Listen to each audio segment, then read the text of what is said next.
Shirdi diary. प्रविष्टि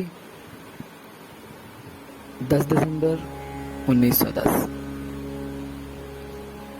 सुबह की प्रार्थना के बाद मैंने अपने पुत्र बाबा से हमारे जाने के बारे में साईं महाराज को कभी भी कुछ नहीं बोलने के लिए कहा।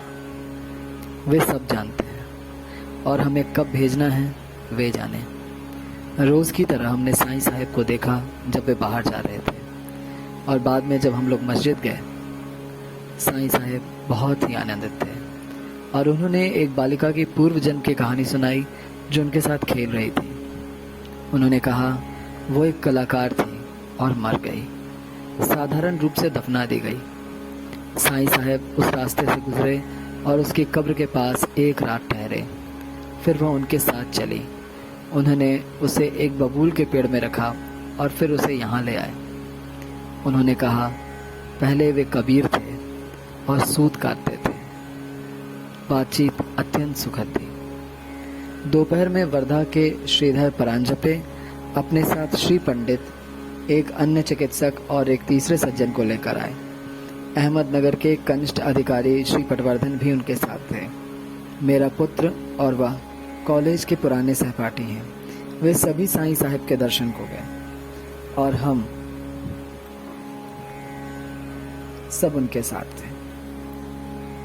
साईं साहब ने उनके साथ वैसा ही व्यवहार किया जैसा वे हर किसी के साथ करते हैं, और पहले तेली, मारवाड़ी वगैरह के बारे में बोले। फिर वे इमारतों के बारे में बोले जो बनाई जा रही हैं, और कहने लगे दुनिया पागल हो गई है। हर आदमी ने बुरे सोच का एक अजीब रुख अपना लिया है।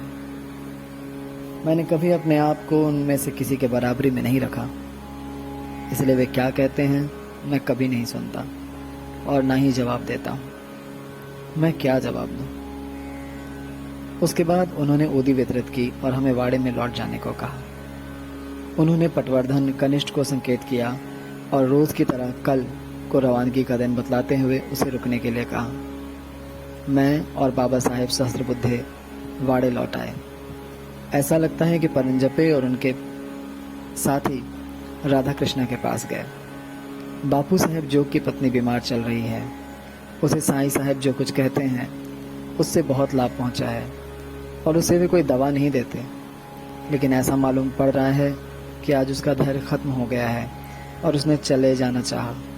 यहाँ तक कि बापू साहब जोग भी लाचार होकर उसको जाने देने के लिए मान गए।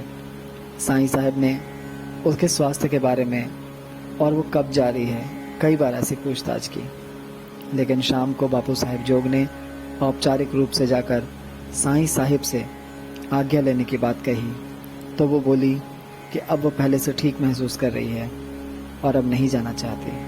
हमें हैरानी हुई।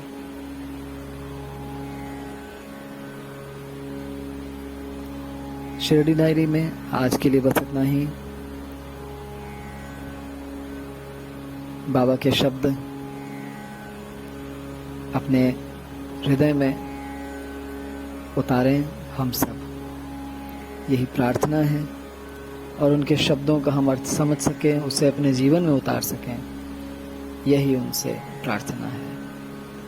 ओम साई राम।